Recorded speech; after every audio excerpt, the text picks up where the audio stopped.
mbokk yi jërë ngeen jëfati ci ànd bi ngeen di ànd ak Walf FM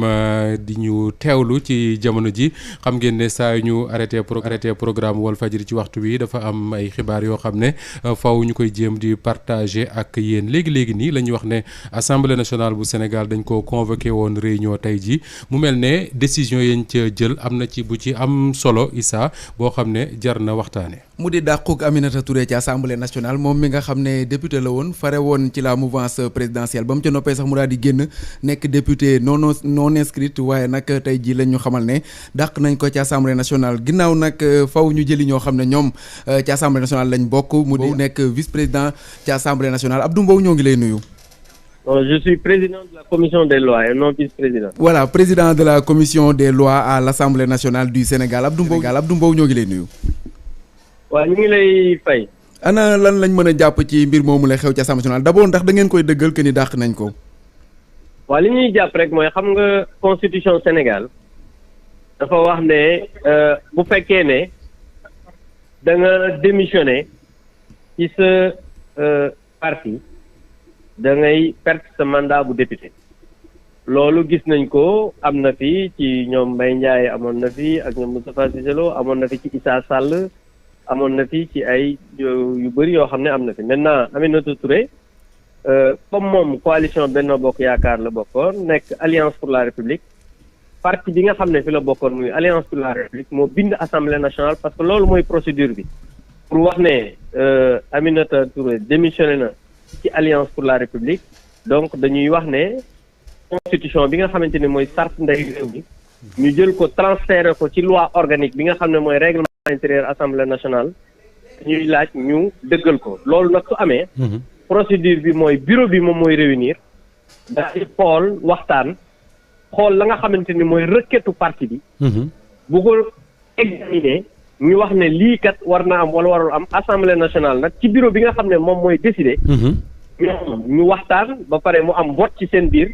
te bi ñu voté am na fukk yoo xam ne voté nañ pour juróom benn yoo xam ne voté nañ contre donc assemblée nationale acté la destitution de madame Aminata comme député comme ni nga xamante ni noonu la ko yoon waxee loolu rek lu mooy procédure bi mais amul leneen. Abdou Mbow Moustapha Diop maa ngi lay nuyu bu baax. maa ngi lay fay Moustapha. alors Abdou Mbow li ma comprendrewul ci wax ji moo di da nga wax ne su fekkee ne député bi dafa démissionné ci partem muy ñaari jàngat yu ci mën a def d'abord Aminata Touré jusqu'ici kenn déggul ne démissionné na ci Alliance pour la République deuxièmement Aminata Touré dañ ko élire ci liste coalition est-ce que mën nga ñu leeralal. waaw même si tu es la coalition parti bul fàtte ne. su ñu demee coalition ay parti ñoom ñooy constituer dem déposer li nga xam ne moom mooy coalition bi. Donc c'est des coalitions de partis. Donc quand tu démissionnes de ton parti, de ta coalition. C'est ça la réalité. Maintenant, li nga mën a wax moom mooy loolu lu ñuy examiner la ci bureau assemblée nationale waxtaane nañ ko fa. Oui. ñun Alliance pour la République na vu par rapport ak yeneen yu bëri yoo xam ne am na peut-être mënuñu ko wax fii que démissionnaire du parti. looloo tax ñu bind requête boobu te requête ba ñu bind aussi. def nañ ci ya nga xamante ni moom lañ ci war a def argumenté li nga xamante ni moom la ñu wax. maintenant bureau assemblée nationale mooy l'instance suprême. moo voté moom moo acté man li nga ma laaj rek moom mooy. moo wax procédure bi wax li am maintenant li ci des nag. Commentaire là parce que les faits sont sacrés le commentaire il est libre. Oui. Comme oui justement très bien. Maintenant li ci des nag mooy. je ne vois man personnellement. am na loo xamante ni c'est un débat boo xam ne du man maa ci dugg. man li ma war moom mooy. d'abord ci parti laa bokk may porte-parole Alliance pour la République. bu lii amee yéen ñi nga xam ne ay taskatu xabaar ngeen bu ngeen ma laajee. dinaa wax. maintenant il y a des détails yoo xam ne peut-être débat la boo xam ne ku nekk mën a am xalaatam. mais ñun jàpp nañ ne gis nañ ne xam nañ ne Aminata Touré démissionné na. demandé nañ la restitution du mandat. L'Assemblée nationale l'a acté. Et nous on prend acte de cela. da ngeen a constaté sa démission mais moom déposé wul une lettre de démission. Je dis que il a démissionné du parti. Constat ou pas loolu je pense que c'est autre chose, c'est des commentaires. Donc loolu li ci des je pense que après les gens peuvent. jërëjëf. Alors très rapidement Abdou Mbow en français l'information de la journée c'est que Aminata Touré est déchue de son mandat de député à l'Assemblée nationale du Sénégal. Est-ce que vous confirmez? Absolument, je le confirme parce que l'Alliance pour la République avait écrit à l'Assemblée nationale, comme il est de coutume, la Constitution a dit qu'un député ou bien un député qui démissionne de son parti perd son mandat. La Constitution l'a dit et on l'a transposé dans la loi organique qui est le règlement intérieur de l'Assemblée nationale. Et dans ces cas comme ça, le parti ou la coalition demande à l'Assemblée nationale de statuer sur le cas. Oui. L'Assemblée nationale a statué sur le cas aujourd'hui, après discussion au niveau du bureau qui est l'instance suprême au niveau de l'Assemblée nationale. L'Assemblée nationale, à travers son bureau, a pris acte de la destitution du mandat de Mme Aminata Touré de son mandat, et cela a été rendu public. Et dans le bureau, on a voté, et 10 ont voté pour et 6 contre. Donc, je rappelle que voilà ce qui s'est passé et je confirme effectivement ce que vous avez comme information. Alors Abdou Mbow, ce que la loi dit, c'est qu'un député qui démissionne de son parti perd automatiquement son mandat, mais là, Aminata Touré n'a pas démissionné de l'APR encore et qu'elle a été élue sur une liste de coalition. Ça, c'est vous qui le dites, mais une coalition est composée par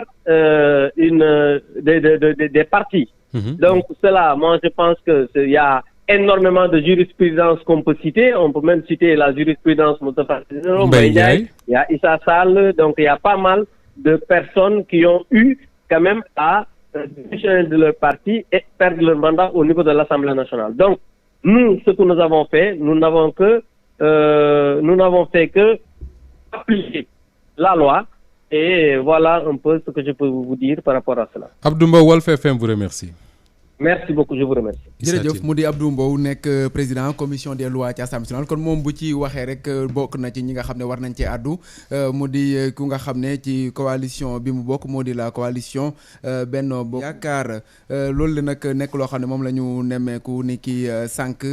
ki la di Aminata Touré daal dinañ koy jëlee ca poste de député bi nga xam ne moom la yore woon ci Assemblée nationale ñi ko amal nag moo di ñi nga xam ne ñoo dee naataangoom jàpp ne moom dafa démissionné sànq sax moom mooy liñ koy laaj ndax constat la wala loo xam ne itam lu nga xam ne ñoom ñoo ko def loolu yëpp nag xëy na dinañ ci ñëw largement ndax bu fekkente ne am nañu beneen parlementaire bu nekk ci bu mu jokkoo bi mu di rek ñoo xam ne ñoom itam dañoo bokkee ci bureau bu Assemblée nationale ndax wax na ko sànq Moustapha 10 personnes ñoo voté pour waaye itam lu tolloog juróom-benn nit ñoom ñoo contré loolu le mu di destitution bu Aminata Touré ci Assemblée nationale. Alors en attendant Pape Maguette di seet Aba Mbaye bokk ci bureau Assemblée nationale boobu le suma jiimul li Abdou Mbow wax te mu jara taxaw moo di ne Alliance pour la République muy parti bi président Macky Sall jiite ñoom ñoo bind bureau bu Assemblée nationale wax leen ne député bii di Aminata Touré dafa démissionné ci seen parti et comme seen parti à travers la coalition Benno Bokk Yaakaar moo ko yóbbuloon Assemblée nationale dañoo bëgg ñu destituer ko maanaam ñu nangu mandat bi léegi nag li Abdou Mbow wax mooy dañoo jël lettre boobule ñu jébbal ko bureau assemblée bureau bi daal di convoqué ñi nga xam ne ñoo ci bokk ñu waxtaane ko bañ ko waxtaanee nee na waa APR ak waa Benno ñëw nañ wax li nga xam ne mooy seen ay argument bañ ko waxee itam bureau bi day voté ba ñu voté li ñu gis mooy fukk dañoo voté ne nañu nangu mandat bi juróom-benn voté ne ñoom d'accord ñu Abdou Mbow dafa Aminata Touré dafa war a garder mandat bi loolu amee nag ci la bureau bi décidé ne comme majorité bi loolu la voté Aminata Touré day perte li nga xam ne mooy mandat wu député am li jara fàttali te mu am solo lool mooy loi bi Abdou Mbow di wax xam naa ne buñ ko mënee seet Pape Maguette ak Djibril Ndir constitutionnaliste bu mel ne Gouda Mboup dinañu ko leeralal moo di ne dafa wax ne député boo xam ne dafa démissionné ci partem dañuy nangu député ba mais waxul coalition muy ñaari mbir d'abord l'acte de démission da nga koy bind mbaa nga wax ko Aminata Touré jusqu'ici kenn Aba Mbaye Issa Tine moo ne ci ligne voilà Aba Mbaye ñu fàttali ne bokk na sax ci bureau bu Assemblée nationale honorable parlementaire ñoo ngi lay nuyu.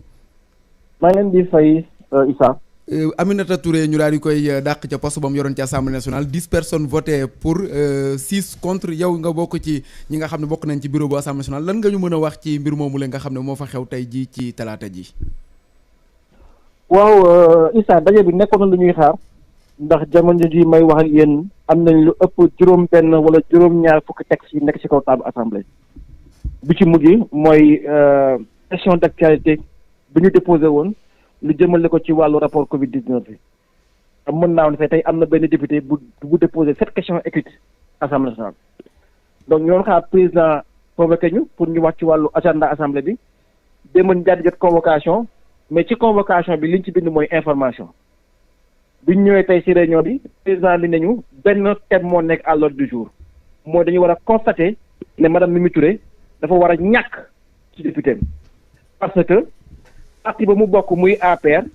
seen secrétariat exécutif ñoo def réunion ne Mimi Touré dootul membre APR parce que dafa démissionné de fait waxuñu dañ ko dàq de ñoom ñoo ne ñoom constaté nañ ne que madame Mimi Touré dafa démissionné daal di bind bataaxal jébbal ko kii di président groupe parlementaire Benno Bokk Yaakaar muy maître Oumar Youm pour mu def lépp lu mu ci war def maître Oumar Youm daal di bind bataaxal président assemblée ne ko assemblée bi dafa war a Mimi Touré poste député ci bu ñëw lire lettre bi ak datu lettre bi moo fi mujjee ñëw texte yi ñu demandé woon jëm mais tey président def na diligence yëpp ba ñu jàllale texte bi biñ ko waxee ñun député opposition ñu leen yéen benn waroon ngeen am gàccee indi fi texte bu mel nii ndax bu leen fàtte ne ba ñu dàqee Mbaye Ndiaye ak Cissé Lo président Macky Sall moo ne lii du yoon ba ñii dañuy war sax jox ndàmpaay kon yéen waroon ngeen am gàccee indi fi texte bu mel nii ñaar mooy article 7 règlement intérieur assemblée ak article 60 constitution de la République du Sénégal dafa ne député bu démissionné ci partem dafa war perte poste député am mais Mimi Touré parti indiwu ko fii coalition moo ko fi indi ñu wax leen ni que boo xoolee ku mel na am na ay député yu bokk ci groupe parlementaire Yewwi Askan Wi mais ñu ngi faloo ci liste Wallu parce que dañu defoon intercoalition mën leen man Abba Mbaye bii nekk tey bureau assemblée di wax ak yéen man Yewwi Askan Wi moo fal te pourtant taxaw Sénégal laa bokk te taxaw Sénégal du parti kon tey man suba su ma xëyoon ne bàyyi naa taxaw Sénégal est-ce que dafay tax ñu ne Abba Mbaye parce que bàyyi na taxaw Sénégal bokkatul Yewwi Askan Wi kon dañ koy dàq kon amul dara lu mën a lëkkale bokk ci parti ak bokk ci coalition bi lay indi assemblée ñu daal di débat ñoom ñu maintenir seen ay position daal di voté ne assemblée constaté na déchéance poste Mimi Touré et que session bi di ñëw dañ ko war a remplacer par beneen député et encore une fois ñuy gis ni que Sénégal sunu institution yi ñoo la ñuy defee ay règlement de compte politique moo am ci justice bi am ci assemblée tey kon tey amatul dara lañ fi mën a wax ni lu mën a misaal wala lu mën a wax ni ñu ci xam régime lañ nekk fi mu toll na li fi jot daal actuellement réew mi mooy na ko nekk di sa ay responsabilité parce que lii kenn xamatul muy niru Abba Mbaye Moustapha Diop ginnaaw avant ku nekk di jël say responsabilité da nga wax sànq lu am solo da nga ne waa APR dañu wax ne dañu constaté que ne Mimi Touré dafa démissionné de fait or la loi je crois que acte de démission quand même da nga koy bind baa nga waxal ko sa bopp assemblée nationale bi ñu ko tijjee ba léegi kenn déggagul Aminata Touré wax ne dafa démissionné APR nii Benno Bokk Yaakaar waaw man loolu la wax ma leen yéen parce que tey les coalitions ne sont pas des groupes doctrinaux wala benn dëgg tey Mimi Touré bu fekkoon dafa démissionné Benno Bokk Yaakaar dem Yewwi Askan Wi sax ngeen mën a wax mais moom elle a une contradiction avec vous mu démissionné ne nekk naa non inscrit maanaam man bokkuma fenn kon yéen nan ngeen mën a considérer assemblée comme ñun ñoo war a wàcc ba xam li xew biir APR ba war a constater li xew dans un groupement privé suñu yoon nekk aussi les institutions ne peuvent pas descendre aussi bas loolu moo lay wàññi rek que règle li ñu def tey teguñu ko fenn et que à aucun moment Mimi Touré n'a démissionné de l'APR et que même si elle l'avait fait au sein de l'APR la démission au sein de l'APR ne peut pas valoir démission au sein d'un groupe d'une coalition élu son député alors donc contradiction bi ak foo ko mënta jël rek amul sens tey Moustapha waxaat ko une fois man Abba Mbaye mi wax ak yow taxaw Sénégal laa bokk tey même su ma demoon bind Khalifa Sall ne démissionné naa taxaw Sénégal mais taxaw Sénégal du parti est-ce que Khalifa Sall mën na sukkandiku loolu pour demander à ce que dañ ma dàqal Abba assemblée donc tey amul benn lien ak coalition Mimi Touré Benno Bokk Yaakaar moo ko fi indi et loolu mooy le seul constat jusqu'au moment où on parle Mimi Touré démissionné wul APR démissionné wul Benno Bokk Yaakaar kon kenn mënu ko jëlee assemblée mais malheureusement on est encore passé en force. alors passé en force nga wax mais vote la woon est-ce que tous les députés membres du bureau nga xam ne dañoo bokk ci l'opposition dañoo voté contre wala qu'est-ce qui s'est passé exactement Abba Mbaye? non on a tout le monde a voté contre. la destitution à part benn absent bu ñu am. loolu moo lay encore indi convocation bi président assemblée. le président de l'assemblée a envoyé convocation ne information mais Birame Souleye Diop benn président. boo ko waxoon ni tey boo ñëwee da nga war a voter mais balaa muy ñëw dina indi suppléance yëpp. bu fekkee xamuloo loo may doyee nga woo ma rek dama la war a voter am na problème. tey wax nañ président ne ko président li nga def tey te ko fenn bi nga xamee ni tey dañu ko waroon ñëw de atte lu mel nii mu war a indi vote yow da nga waroon wax nit ñi lan nga ñuy doyee. mais tu ne peux pas faire une convocation ni ci information nga ñëw nit ñi dañu war a dàq diw dañ ko war a voter. donc ça veut dire que am na lu ngeen doon nëbb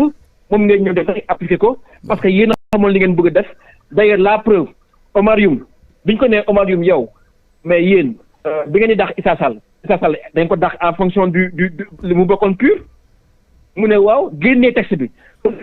Omar Youm bi muy ñëw si réunion bi xamoon na li mu doon indi préparé na fond de dossier préparé na ay argument mais ñu les oppositions on a été mis devant le fait accompli. Et heureusement que 2 des membres du bureau de l'opposition kenn ki voyage actuellement dafa bindoon au président pour informer ko ne que elle a voyagé. keneen ki ñëwul tey elle a informé que ñëwul mais su xamoon tey dañu voté dina assurer suppléance am ñun on a aucun document juridique. D'ailleurs le président nous a même dit waaw may naa leen comme xam nañ ñu nekk fii ne ko non. règlement ñun mën ñu violer tey règlement bi bu ëllëgee ngeen opposé ñu ko. À la base il fallait que ci information bi nga yëpp ci convocation bi nga wax ni la moo ñu doyee mais comme da nga am lu nga doon wàcc vous n'avez pas informé et ngeen def maatay comme d'habitude. Alors en français très rapidement Abba Mbaye vous êtes député à l'Assemblée nationale du Sénégal. L'information c'est que le député Aminata Touré a été déchu de son mandat de député. L'APR explique que c'est parce qu'elle a constaté sa démission de fait des rangs du parti du président Macky Sall. Vous personnellement vous avez assisté au débat. Est-ce que vous pensez qu'on est là dans la légalité ou bien tout a été fait dans l'illégalité totale? Tout a été fait dans l'illégalité totale et c'est assez choquant comme processus puisque c'est un processus qui a été manipulé de bout en bout. Les textes sont clairs, M. Diop. L'article 7 du règlement intérieur de l'Assemblée, tout député qui démissionne de son parti en cours de législature est automatiquement déchu de son mandat de député, article 60 de la Constitution. Mais Mme Mimi Touré appartient à l'APR. Nous, on n'a aucun document de droit de fait pour nous permettre de constater que Mme Mimi Touré a démissionné de l'APR. Ils nous ont dit que dans la lettre qu'ils ont écrite, ils ont constaté la déchéance de Mme Mimi Touré. Mais ils nous ont nullement dit que Mme Mimi Touré a démissionné volontairement de l'APR. Mais là n'est pas le souci. Le souci est que Mimi Touré est arrivé à l'Assemblée non pas en tant que membre de l'APR, mais en tant que membre de Benno Bokk Yakaar. On a rappelé au président que, attention, il y a des membres de Yewwi Askan Wi qui ont été élus sous la bannière de Wallu. Oui. Donc, quand on a élu sous la bannière de Wallu et qu'aujourd'hui, on est membre de Yewwi Askan Wi, est-ce que cela signifie qu'on a démissionné de fait? Moi qui vous parle, j'ai été élu ici à l'Assemblée par Yewwi Askan Wi, mais je suis membre de Taxawu Sénégal. Mais Taxawu Sénégal n'est pas un parti politique. Donc, est-ce que demain, moi, je vais démissionner, je vais dire à Khalifa Sall que monsieur Khalifa Sall, je ne suis plus membre de Taxawu Sénégal. Khalifa Sall peut se baser ça pour dire enlevez-moi à l'Assemblée parce qu'il n'est plus membre de Taxawu Sénégal. Mais Taxawu Sénégal n'est pas un parti. Donc, il n'y a aucun lien entre le fait d'appartenir à un parti, de démissionner d'un parti et la présence à l'Assemblée. Madame Mimi Touré a été élue sous la bannière de Benno Bokk Yakaar, n'a pas démissionné de Benno Bokk Yakaar, et il n'y a aucun élément de droit qui peut permettre au président de l'Assemblée de la faire démettre de son poste de député. Ce qui s'est passé, c'est une énième faute-fure, et on constate une fois que nos institutions sont des lieux de règlement de compte politique. Et quelle que soit la manière, les gestions ne servent qu'à combattre des opposants politiques. C'est ce qui se passe avec la justice et ce qui se passe avec l'Assemblée nationale. Grand merci à vous, Abba Mbaye. Merci. Je rappelle que vous êtes député à l'Assemblée nationale élu sur les listes de la coalition Yewwi Askan Wi et que vous étiez avec nous pour évoquer cette décision prise par le bureau de l'Assemblée nationale disons-le comme ça, sachez de l'Assemblée nationale, Aminata Touré déchu donc de son mandat de député. Le député Abdou Mbow, président de la commission des lois et membre de l'Alliance pour la République, a expliqué que son parti a effectivement adressé une lettre au bureau de l'Assemblée nationale pour faire constater la démission d'Aminata Touré, ce qui aboutit aujourd'hui à la décision qu'il vient de prendre Issa Tine. Voilà mu di kàddu yoo xam ne moom la yëkkati mais nag Moustapha ñu fàttali ko sax sànq Abba Mbaye mi ngi koy wax ci li nga xam ne moo di règlement intérieur bu Assemblée nationale di wax ci wàllum démission article 7 daf ne tout député peut se démettre de ses fonctions daal di def tout député qui démissionne de son poste de son parti en cours de législature est automatiquement déchu de son mandat. Maanaam tout député qui démissionne de son parti est automatiquement déchu de son mandat. Beneen bi topp ñu def en dehors de la déchéance prévue par la Constitution et des démissions d'office prévues par le code électoral, les démissions sont adressées au président de l'Assemblée nationale qui en donne connaissance à la réunion plénière suivante. Donc loolu mooy wane li nga xam ne moom la Abba Mbaye doon wax sànq parce que son parti lañ mentionné ci article 7 bu règlement intérieur bu Assemblée nationale. Alors li doy waar ci mbir mi Abdou Mbow wax na ko nee na ba léegi bëggugul reconnaître que ne Aminata Touré mësul bind lettre wax ne dafa démissionné ci APR mësul bind lettre wax ne dafa démissionné ci Benno Bokk Yaakaar et que moom d'ailleurs mësul APR mës ko élire Benno Bokk Yaakaar ñoo ko élire mais Abdou Mbow dafa évoqué benn jurisprudence boo xam ne defe woon naa ne waa APR dinañ ko évoqué quand même mooy la jurisprudence Mbaye Ndiaye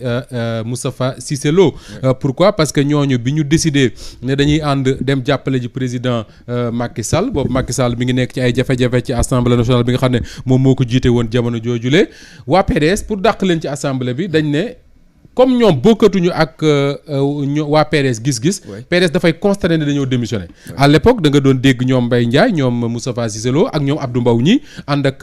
ñoom di wax ne lii violation loi la parce que démission kenn mënu ko forcer nit ñoom mosu ñu wax ne dañoo démissionné kenn mënu leen dàq assemblée parce que démissionné wuñ donc suñu ñëwee tey ba sax d'ailleurs bi président Macky Sall faloo am na ay xibaar yu fi juboon ne moom président Macky Sall jëloon na décision réparer Mbaye Ndiaye ak Moustapha Cissé Lo tort bi nga xam ne dañ régime Macky Sall moo leen ko tegoon maanaam xañ leen seen salaire u député pendant ay at parce que dañu waxoon ne dañoo démissionné te mosu ñoo démissionné xam nga ba xam Issa yaa ngi fàttaliku coow loolu jugoon na fi tey jii bu fekkee ne le même parti avec les mêmes responsables ñoom ñoo ñëwaat taxaw ne Aminata Touré mii dañuy évoquer la jurisprudence Mbaye Ndiaye Moustapha Cissé Lo pour dàq ko Assemblée nationale dama ne kon le pays marche sur la tête quoi kenn xamul effectivement ñii ci lan lañ bëgg a taxaw pour def liñ bëgg a def beneen constat bi moo di ne Assemblée nationale bu Sénégal quand même mënoo évoquer la jurisprudence Issa Sall parce que Issa Sall bi muy dem Assemblée nationale pur moo ko fa yóbbu parti pur donc su demee ba parti pur ne moom kii dootul seen député parce que démissionné na seen parti boobu am na droit nee nañ leen delloo seen mandat ça n'a rien à voir avec maintenant li nga xam ne moom mooy dal Aminata Touré jamono ji mais Issa mënuñu bañ a évoquer également contexte bi parce que contexte bi ñu nekk nii contexte politique la boo xam ne c'est quand même assez lourd bari na tension bari nañu fi waxtaane est-ce que pourquoi Assemblée nationale le bureau de l'Assemblée le président de l'Assemblée l'APR pourquoi ñu choisir moment bi pour teg ci taabal ji waxu Aminata Touré démission Aminata Touré est-ce que nekkuñu dans un processus de divertir les Sénégalais par rapport ak yeneen yoo xam ne ci lañ nekkoon fan yi je n'en sais absolument rien mais constat bi bokk suñ ko mënee waxee noonu moo di ne tey APR ñoom ñoo bind Abdou Mbow moo ko wax ci làmmiñam léegi ñëpp di ko dégg ñoom ñoo bind bureau assemblée ne leen Aminata Touré daal bokkatul ci ñun parce que ñun constaté nañ démission voilà suñ ko génnee sax soo moytuwul ki nekkoon ci 31e position bi mu di Ndeye Fatou Sougou xam naa ne normalement bu fekkente ne moom duggagul en tout cas yaakaar naa moo koy remplacer parce que ki mujjee woon ci seen liste mooy Koura Ndiaye Koura Macky donc jigéen gi nga xam ne moo ci waroon topp moo di Ndeye Fatou Sougou nit ñi nag ñi ngi ko doon agité ci bi nga xamee ne ci la defoon démarcation ci la coalition au pouvoir mu di Benno Bokk Yaakaar ci assemblée nationale wax que ni moom noonu aligné lay nekk finalement biir assemblée nationale ñenn ñi doon ko wax sax ne ko jox ñu suñu poste député yaa ngi koy wax sànq que ni climat bi déjà nit ñi ngi coowal troisième mandat coowal Sweet Beauté nangam ak nangam assemblée nationale ñoom ñu nekk tijjiwaat beneen front muy benn front boo xam ne contre Aminata Touré la xëy na bu fekkente ne mën nañ leen am ñoom itam ñu farandoo ak l'ancienne présidente du conseil économique social et environnemental nekkoon député ci assemblée nationale bu ñu ko mënee waxee noonu ndax tey ji lañ daal di nangu mandat wu député ba nga xam ne moom la yoroon échappe ba mu yoroon aussi ñu war ko joxaat beneen soxna boo xam ne biir Benno Bokk Yaakaar lay bokk donc loolu Moustapha kon dina mën a tax ñoom itam ñu amaat recomposition bi nga xam ne moom lañ soxla woon ginnaaw plénière yi liñ ci doon gis Aminata Touré doon waxu troisième mandat di leen sonal trop tey bu ñu ko nangoo jox ko ne Benno Bokk Yaakaar lay nekk est-ce que mënuñu ne kon ñoom itam maanaam la nga xam ne moom lañ doon wuti ñàkkoon ko ci élection législative yi Aminata Touré ñëw gën ko dëggal finalement mën nañ ko nanguwaat xam nga wax naa plusieurs fois que ni Benno defe naa 83 députés la ñu amoon 82 la ñu mujjee bi Aminata Touré plus Pape Diop mu nekkoon 83 je crois que noonu la woon après ma ne leen da ngeen ni mooy Aminata Touré su ko defee ngeen des ci 82 mais là su fekkee ne ñoom de réussir nañ li ñu bëgg nii parce que j'imagine que ni Aminata Touré quand même ak les députés de l'Assemblée nationale am nañ des voies de recours je ne sais pas peut-être bu ñu amoon benn juriste bu ñu mën a éclairer ci loolu mën a saisir peut-être ni nga xam institutions yi nga xam ne ñoo war a trancher ci question yu mel noonu mais su fekkee ne li ñu bëgg am nañ ko effectivement su ndaw soosu sugu duggee Assemblée nationale à la place d'Aminata Touré donc ñoom 83 yi nga xam ne moom la ñu soxla woon pour avoir majorité au Assemblée dañ koy mënti am mais dinañ ko waxati ko contexte bi mënuñu ko bañ a lier ak cette décision du bureau de l'Assemblée nationale du Sénégal et on attend de voir lan moo nar a nekk la réaction de soxna Aminata Touré mais li Abba Mbaye wax te man ma d'accord ci ak moom lool moo di ne impression bi mooy dañuy utiliser les institutions de la République pour régler des comptes politiques parce que quel que soit ce qui peut se passer à l'APR benn choix la APR mënoon a am mooy obligé Aminata Touré mu présenter une lettre de démission wala Aminata Touré moom ci boppam ne comme ne bokkatuma APR wala boog nekkatuma ci même yoon ak waa APR man je préfère démissionner comme ñeneen ni ñu ko defoon président Macky Sall defoon na ko fi boobu député la à l'Assemblée nationale du Sénégal démissionné assemblée démissionné ci poste yi nga xam ne yëpp waa PDS ñoo ko amoon mais ñoo ko joxoon mais su fekkee ne Aminata Touré deful loolu ce sera très compliqué nga ñëw taxaw ne way dañu constater démission bu fekkee loolu la moom mën nañoo constater démission yu bëree bëri parce que encore une fois Assemblée nationale une fois que député dugg fa nekkatul benn député boo xam ne day répondre ci ay desiderata wu benn parti mais plutôt député du peuple lañ koy woowee et ce député du peuple là dafay taxawaay koo xam ne dañ ko teg comme représentant du peuple muy donc yoo xam ne yu am solo la mais daal li nga xam ne man moom laa retenir ci wax ji moo di ne waa APR waroon nañoo def lu ñu mën pour bañ di évoquer la jurisprudence Mbaye Ndiaye Moustapha Cissé Lo bu mel ni am na ku nekk ci ligne bi. Mouhamadou Ngouda Mboup nekk enseignant chercheur à l'université Cheikh Anta Diop de Dakar ca faculté bu droit public Mouhamadou Ngouda Mboup ñoo ngi lay nuyu. maa ngi lay fay Moustapha. ñu constaté li nga xam ne moo di information bu wàcc niki sànq mu di dàquk Aminata Touré ca poste ba mu yoroon ci assemblée nationale waa Benno Bokk Yaakaar wax que ni dañoo constaté ne maanaam moom bokkatul ci ñoom Abdou Mbow sànq lañ ko jël moom itam mu wax ci mbir yi mais déposé wul en tout cas lettre bu nga xam ne ñun yëg nañ ko ci article 7 bu règlement intérieur bu assemblée nationale ci la ñu sukkandiku loolu naka nga ko jàngate en tant que nga xam ne sa xam-xam màcc na ci wàllum yoon.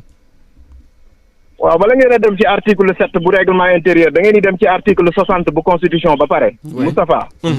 parce que règlement intérieur bi loi organique la. loi organique boobu noonu dafay détaillé li constitution bi wax donc moo constitution bi ñooy bokk di wundu di tënk li assemblée nationale di doxee. bu ngeen demee article 60 dafa ne tout député qui démissionne de son parti démissionne la ñu wax.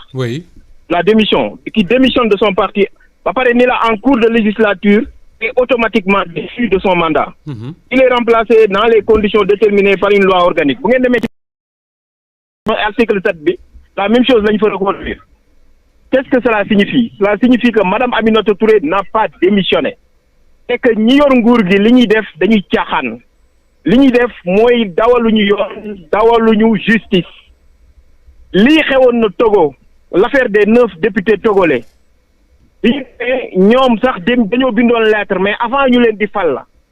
bi ñu demee ñu ne démissionné nañ cour de justice de la CEDEAO ne leen démission ça ne se présume pas. La démission c'est un acte écrit et volontaire. Madame Aminata Touré c'est le garde des Sceaux qui avait d'ailleurs soulevé cela à travers une émission en disant tout simplement que ça pourrait être constaté. Le même garde des Sceaux récemment avait dit que le mandat du président de la République n'est plus une question de droit. Donc, Moustapha, je me dis que nous ne sommes plus sur le terrain du droit, nous sommes sur le terrain de la politique. Madame Aminata Touré a été arbitrairement évincée de l'Assemblée nationale et c'est très grave. Pourquoi? Parce que les lois pénales de ce pays, notamment l'article 112 du code pénal, punit, n'est-ce pas,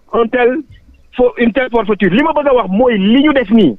yoonu Sénégal daf ko dàq te nee na képp ku ko def yoon dafa war a dal sa kaw parce que député bi amul mandat impératif lu tax amul mandat impératif mooy ñi ko fal sax mënuñu koo dindi waxuma la ak son parti lii président Abdoulaye Wade da ko daan dund ñuy nangu ay député ci la ñu dugal disposition boobu bañ député bi nekk partem di fa génn di dem di transhumé ci beneen parti waaye kenn waxul ni warul am ay position yu war a juyoog position wu partem Mimi Touré député la su ko neexee position partem ba li mu ñàngoo position réew mi wala li mu jàpp ni mooy gis-gisam dañ ko war a noot ci parti politique li ñu ko wax lay def bu ko deful ñu dàq ko assemblée nationale mooy Sénégal amatul constitution parce que sunu constitution dafa ne le mandat il est global. Mimi Touré mi ñu fal nga xamante ne dañu ko fal ci tête de liste wala ñu fal ko sax Dakar wala bu ñu ko fal feneen sénégalais yépp la représenté wu rek ñi ko fal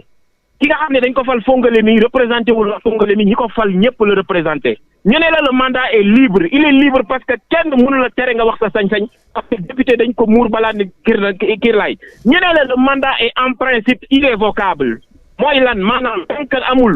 dissolution assemblée nationale 2 ans de législature wala tant que député bi démissionné wul de son parti mënut a ñàkk mandat bi wala ñu condamné ko wala moo am empêchement wala député bi décédé.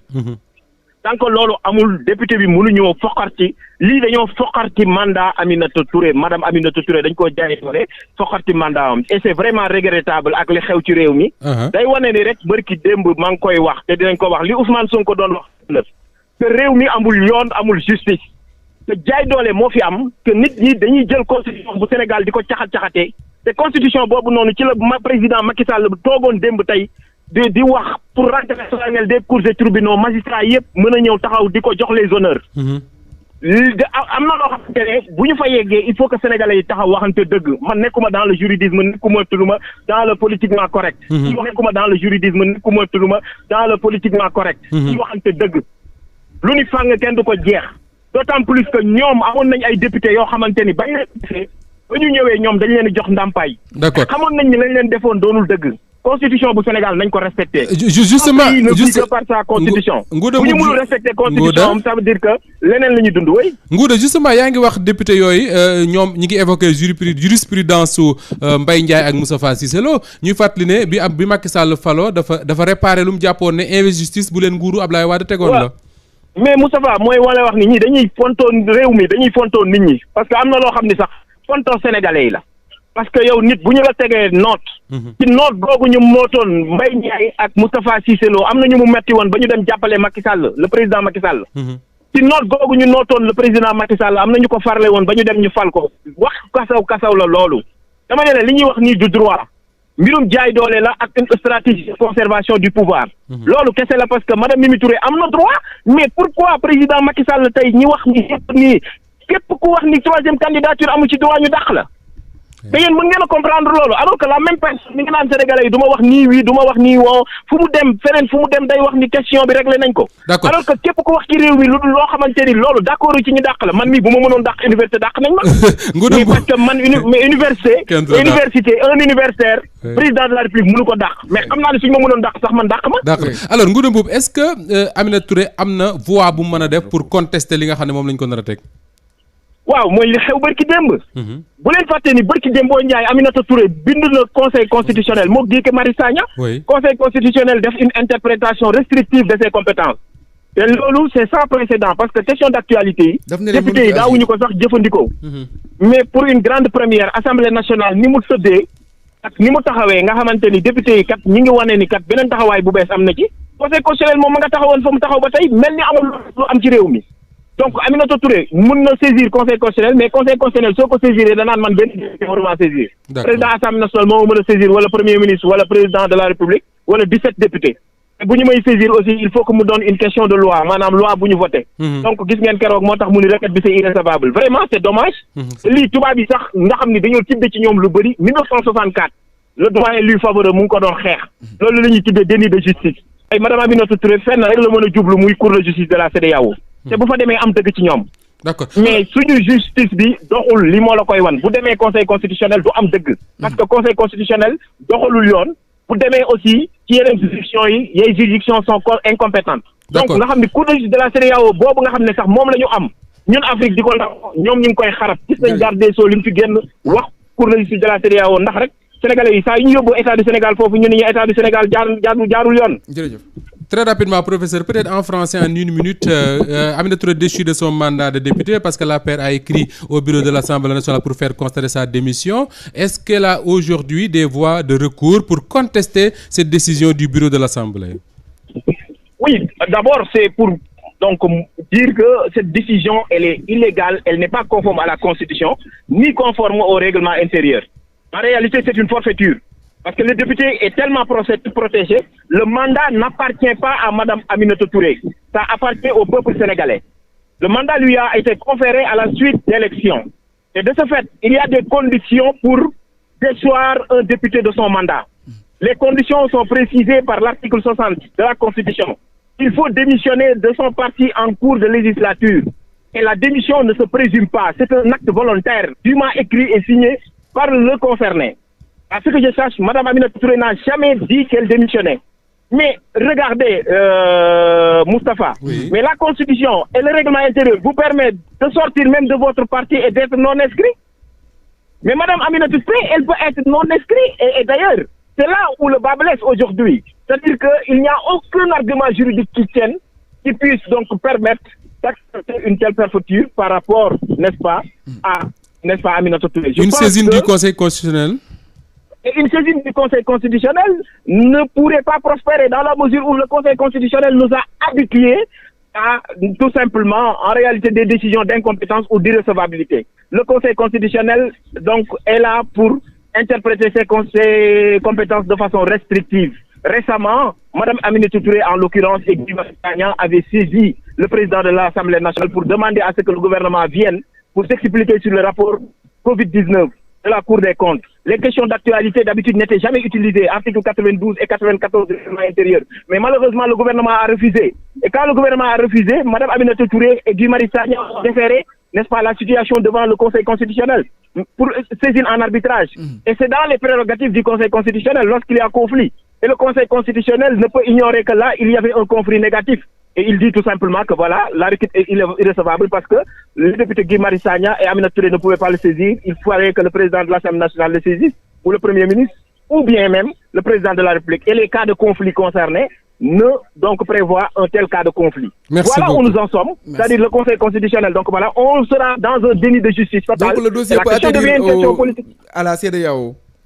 Oui, si Mme Aminata Touré saisit la Cour de justice de la CEDEAO, je vous dis qu'elle va lui donner gain de cause. Parce que la Cour de justice de la CEDEAO a jugé une affaire similaire au Togo. C'était l'affaire des 9 députés togolais. D'ailleurs, on avait demandé à ce qu'on les réintègre dans l'hémicycle, mais au-delà de ça, qu'ils soient tous dédommagés à hauteur de 3 millions chacun. Merci à vous, professeur Ngouda Mboup. Il nous reste, Issa, pas beaucoup de temps avant de basculer à la télé pour l'édition du soir. Mais yaakaar naa ne njabootuk Mimi Touré également suñu leen mënee jot ci waxtaan wi dina ci jaar. dinañ jëm a jël Sidi Bara Fall mais avant muy dugg rek bu fekkente ne yemb na rek ñu wax ñu ko Moustapha est-ce que tey par rapport ak li Ngouda Mboup wax mënuñu ne kon Aminata Touré bu ko neexee dem battre campagne te xam ne mënul dugal Assemblée nationale bu fekkente ne voie de recours yi ko dese au Sénégal même ñoom ñi nekk ci yoon gëmuñu que ni mën na aboutir. Oui, parce que Ngouda li mu wax daf ko teg ci interprétation bu am solo moo di ne ci jamono yi ñu génn. wala boog jamono yi ñu nekk nga xam ne soriwul en tout cas li ñu woowee l'histoire récente conseil constitutionnel aywa mu mel ne Sidi Bara Fall mi ngi ci ligne bi foog bokk ci Aminata Touré Sidi Bara ñoo ngi lay nuyu. maa ngi leen di fay. Sidi Bara seen njiit di madame Aminata Touré nekkoon député ci assemblée nationale ñu daal di wax ni ki sànq ne dañ koo jëlee ca togg boobu la mu yoroon d'abord est-ce que destitution bi yéen ñi nga xam ne yéen a far ak moom Aminata Touré yëgal nañ ko. non ndax yëgal nañ ko moom yóbbu ci woon dara. bon maintenant nag venant du pouvoir moom lu jëm ci moom dara du ñu bett. dara du ñu bett parce que réew mi tëdd na noo xamante ni moom bu fekkee da nga fay nekk di wax sa xalaat di wax loo xamante ni arrangé wul le régime moom tu peux t'attendre au pire. maintenant nag c'est une information comme ni nga ko waxee que bu may soog a am maintenant mais dara du ma ci bett. et su ma la waxee dëgg sax dama naan je m'attendais à ça mais yaakaaroon naa ni au moins am na benn élégance bu ndaw sax boo xamante ne dina ci am muy loo xamante ni lu démocratique lay doon loo xamante ni moom lu muy yëg lay doon wala dara. mais ku xam Aminata Touré xam ni du mbir yi ñoo mën wàññi dara engagement. bu fekkee aussi discours yi muy tenir au niveau de l'Assemblée nationale moo leen di gêner xam nañ ni sa voix moo leen di gêner xam nañ ni sa voix elle est audible su waxee sénégalais yi dinañ ko déglu ndax bokkul ci nit ñi nga xamante ni dañuy wax tey lii bu subaa ñu wax leneen bokkul ci nit ñi nga xamante ni dañuy gis dëgg duñu ko wax donc fu mu waxee muy au niveau national wala au niveau international dinañ ko déglu donc c'est pas ay forfaiture yu mel nii ñoo mën a tere mu wax benn moo mën a tere aussi mu continuer wax sénégalais yi di ko déglu moo mën a tere mu wax international di ko déglu ou bien moo mën a tere mu wax li nga xamante ni loolu la doon def assemblée nationale mooy wax li saxol sénégalais. alors maintenant nag bu ma ci amee lu gën a lu gën a leer ma wax leen. Sidi Bara Fall. Oui. Moustapha Diop Sidi Bara est-ce que Aminata Touré dafa poser benn acte wala mu bind wala mu wax ne démissionné na APR ak Benno Bokk Yaakaar parce que ñoom dañu wax ne dañu constaté démission ñoom waa APR. waaw mais heureusement yow Moustapha yow yaa ngi suivre actualité bu baax a baax comme ni ma la ko yàgg a waxee yow nit ku ma naw nga parce que li ngay wax da nga koy xam. Aminata Touré su posé woon benn acte wala mu bind man wóor na ma ne du jar yow Moustapha man ma la koy wax yow da nga koy xam. parce que yow ci li ngay nekk da ngay xam li ci lépp. donc amul acte bu mu posé beneen bi ci du APR moo au niveau de yaa ngi débat bi ci doon am ci jamono yi. jëkkoon nañ ko fi yëkkati lu tax ñu tegoon ko ci suuf parce que juriste yëpp dañu man koo xam mënuñu koo jëlee assemblée. donc amul lenn lu dul jaay doole boo xamante ni moom lañ mën a def li ñuy def noonu du texte du dara. d'accord parce que Aminata Touré APR yóbbu ko assemblée nationale. d'accord beneen bi ci des nangul nañ député non inscrit tam ba président de l'assemblée nationale accepté ko wax ko. donc amul benn acte bu mu posé.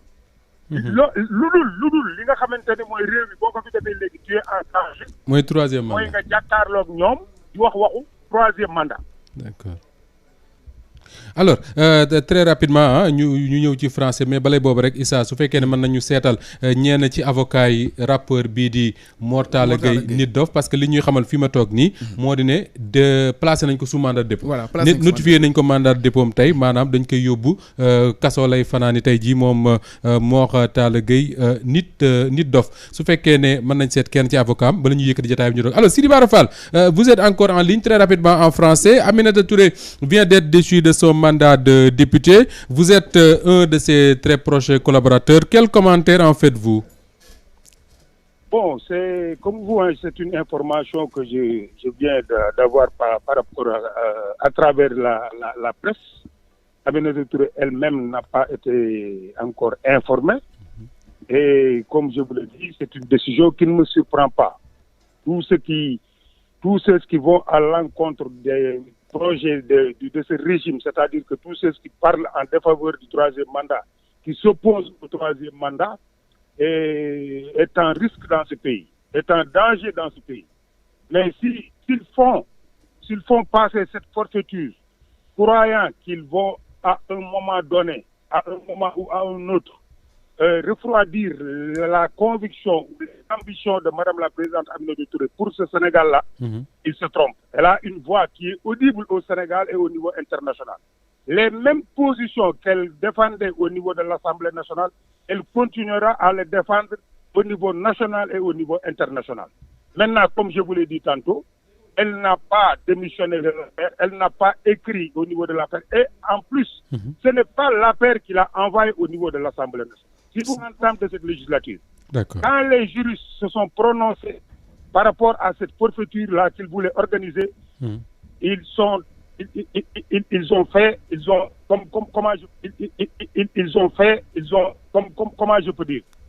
laissé ce dossier à plat. Maintenant, continue son bonhomme de chemin, continue sa trajectoire, continue à parler du troisième mandat, continue à donner son avis sur la marche démocratique de ce pays. Maintenant, c'est une forfaiture, c'est-à-dire qu'une épreuve de marche. Le Sénégal est en ce moment en danger. Tous ceux qui se prononcent contre le troisième mandat, ils s'attendent à des forfaitures de n'importe quelle nature. Ça peut arriver. On fera face, et c'est pas ça qui pourra freiner les ardeurs de Mme Aminata Touré. Non.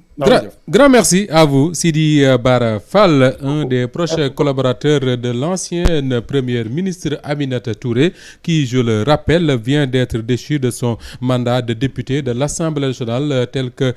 rapporté par le député Abdoul Mbaw de l'Alliance pour la République, président de la commission des lois, qui nous apprend qu'effectivement, le bureau de l'Assemblée nationale a été convoqué aujourd'hui et informé de la décision de l'APR qui a constaté, dit-il, la démission de fait d'Aminata Touré, qui a demandé sa destitution de son mandat de député, ce qui a été fait à l'issue d'un vote où 10 députés ont voté pour et 6 contre. Alors, en attendant, Pape Maguette Gueye di seet Maître Moussa Sarr xam naa ne yëkkati jotaay bi léegi mu jot on est à 5 minutes du journal de 19h de 18h45 maître Moussa Sarr est en ligne. voilà Mor Talla Gueye alias Nit Dof ñu tegoon ko yoxo ni ki fan yi weesu tey ji mu doon jàkkaarloog àttekat bi la di Maham Diallo moom mi nga xam ne moo yore woon dossier wu Ousmane Sonko maître Moussa Sarr ñoo ngi lay nuyu. waaw maa ngi lay fay. seen client di Mor Talla Gueye ñu gën koo xam ci Nit Dof ñu wax ñu ne dañ koo placé sous mandat de dépôt en tant que avocat yi nga xam ne yéen a koy défendre décision boobule naka ngeen ko jàngatee. waaw dañuy dëggal ne loolu lu am la sànq ci 5 heures la ko juge d'instruction du premier cabinet déglu ci li ko procureur di toppee procureur daf koy toppee diffusion de fausse nouvelle mooy dafa siiwal ay wax yu dul dëgg. di ko toppee outrage à magistrat mooy dafa jël ay kaddu yu tegginuwul teg ko ci magistrat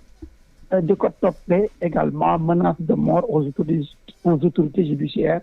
mooy dafay tëkku jël bakkanu ñoo xam ne ci justice la ñuy liggéey donc ñett infraction yooyu ñett jalgatu yoon yooyu moom la ko procureur de la république di toppee donc tey lañ ko déglu léegi bi 5 heures jotee ñu ngi nii di door a génn ci bureau juge bi donc juge bi déglu na ko laaj ko ndax loolu ñu koy tuumal nangu na ko mu wane ne nangu ko benn yoon ba pare juge bi placé ko sous mandat de dépôt parce que article 255 bi nga xam ne moo ci gën a am solo ci liñ koy toppee mooy dafa siiwal ay wax dafa tenir ay cadre yoo xam ne du dëgg suñu texte de loi dafa ne procureur de la république bu sukkandikoo ci article 139 du code de procédure pénale bu sàkkoo ñu placer la sous mandat de dépôt dañ lay placer sous mandat de dépôt donc procureur de la république bi nga xam ne day topp Nit Dof dafa sàkku ñu placer ko sous mandat de dépôt kon juge bi placer na ko sous mandat de dépôt donc loolu moo fa xew ñu dëggal loolu donc mu ngi ko gisee nag moo di ne di ko ñaawlu rek encore une fois mënuñu nekk ci démocratie ba pare ñuy porter atteinte à la liberté d'expression à la liberté d'opinion démocratie buñ ci nekkee dañuy bàyyi citoyens yi wax seen xalaat donte wax ji mën naa ñagas donte wax ci mën naa bañ a rafet ci niñ ko yëkkatee donte wax ji mën naa bañ a tëggin mais ce n'est pas parce que wax ji rafetul rek infraction la kon aussi ñi nga xam ne ñoo nekk fii ci réew mi il faut ñu nangu aussi bàyyi citoyen di wax seeni xalaat su ne nag ci fële ak moom mais ce n'est pas parce que diw ni mu waxee Nit Dof ni mu waxee neexuma rek ñu ne dafa def diffusion de fausse nouvelle non waxul dara loo xam ne du dëgg. d'accord li mu wax ci laatam la wax donc dañ koy ñaawlu rek comme dañu am habitude di ñaawloo bépp pexe bu ñu def pour tere ak citoyen wax xalaatam wax gis-gisam. Moussa Sarr waaye réew mi ci doxal nu réew mi. Moussa Sarr Nit Dof mi ngi en garde à vue depuis pratiquement 6 jours ci tey jii bi nga ko gisee ci ban état d'esprit la nekk. bon écoutez xam nga Nit Dof comme d'autres activistes xam nañu leen di xaar. Nit Dof ci boppam biñ ko bi ma defee ko def ma ne bon moi je suis déjà prêt du lu ma bett maa ngi ko doon xaar. à partir de ce moment xaw woon na la maa ngi xaar parce que xam naa ne tey état bi position bi mu nekk mooy képp ku wax lu ko neexul rek dañ lay jéem a museler pour ci sa gémmiñ maintenant li mu ci mën a jàpp mooy il est très fort il s'était préparé psychologiquement et mentalement kon li mu mën a wax il a un moral de fer kon bettu ko mu ngi ànd ak sagoom ànd ak dal ànd ak tey loolu ma rassuré ci nit ñi tranché wul benn yoon parce que voilà c'est un leader d'opinion xam na li koy xaar parce que suñu réew ci étape boobu la toll fi mu ne nii mooy kenn du wax lu safaanoog li ñenn ñi bëgg a dégg. Maître Moussa Sarr, en français très rapidement, votre client Mor Talla Gueye alias Nit Dof vient d'être placé sous mandat de dépôt par le juge du premier cabinet. Il est poursuivi pour quoi d'abord? Oui, Nit Dof est poursuivi par le parquet qui a sollicité l'ouverture d'informations judiciaires pour diffusion de fausses nouvelles, pour outrage aux magistrats, pour menace de mort aux autorités judiciaires. Voilà les 3 chefs d'infraction retenus par le parquet qui a sollicité une ouverture d'une information judiciaire. Et sur l'article 139 du Code de procédure pénale, le parquet a sollicité la mise sous mandat de dépôt de Nit Dof. Donc le juge d'instruction l'a entendu tout à l'heure, et conformément aux réquisitions du parquet et le juge d'instruction l'a placé sous mandat de dépôt. Et dans quel état d'esprit se trouve votre client? Bon, il a un moral de fer, hein, parce que lorsqu'il a été déjà arrêté, moi je l'ai vu le premier jour, automatiquement il a été arrêté. Je suis allé à sa défense et il m'avait dit, bon, je me préparais à cette situation-là, même si je ne savais pas exactement quand est-ce que ça devrait arriver, mais je sentais mon arrestation venir. Maintenant, il a duré, il a fait 48 heures de garde à vue, ensuite plusieurs retours de parquet depuis vendredi, mais il est très serein, très calme et très fort moralement et mentalement. Donc, voilà ce que je puis dire pour le moment. Grand merci à vous. Sur le plan mental. Maître Moussa Sarr, avocat au barreau de Dakar, avocat de Mor Talla Gueye alias Nit Doff, qui vient donc d'être placé sous mandat de dépôt sur réquisition du procureur de la République. Alors Issa, waxtu bi jot na sëkk journal bi jot na ñu résumé rek ci lu gàtt ñaari xibaar yi nga xam ne moom lañ doon traité tey depuis 18h jot. voilà ci bu Mor Talla Gueye sax mën nañ ci njëkk li nga xam ne moom la ñu wax sànq ndax ni nga xam ne moo di le 12 janvier ci la defoon benn live ba nag ba mu ca génnee le 18 ci lañ ko daal di woolu bëri ay charges yoo xam ne moom lañ tegoon ci kawam charges yooyu la sax finalement ci lañ mujjee retenir rek moo di diffusion de fausses nouvelles, outrage aux magistrats, menace de mort sur les autorités judiciaires mu di article 194 ak 255 ba ci 290 bu code pénal tax àttekat bi la di Maham Diallo nga xam ne moo nekkoon ki nga xam ne moo yoroon dossier wu Sweet Beauté moom mu daal di koy placé sous mandat de dépôt avocat am nag ne loolu léegi dafa nekk rek càkkuteefu procureur de la République ndax procureur en général selon li nga xam ne moo di texte yi bu sàkkoo rek day tënk juge bi voilà day tënk juge bi ba nga xam ne du mën a reculer beneen bi ci topp mooy Aminata Touré nekkoon député ca assemblée nationale nga xam ne liste bu coalition Benno Bokk Yaakaar la àndaloon nekkoon seen tête de liste ginnaaw bu ñu duggee ca assemblée nationale tey jii ñu daal di jël ab dogal ne nag dañ ko fay dàq ndax li ñu jàpp mooy moom daal dinañuy constater li nga xam ne moo di démission bi nag dégg nañu waa partem di Sidi Bara Fall ñu wax que ni ñoom du leen loo xam ne bind nañ ko wala ñu wax ko ne ñoom démissionné nañ ci parti boobule di APR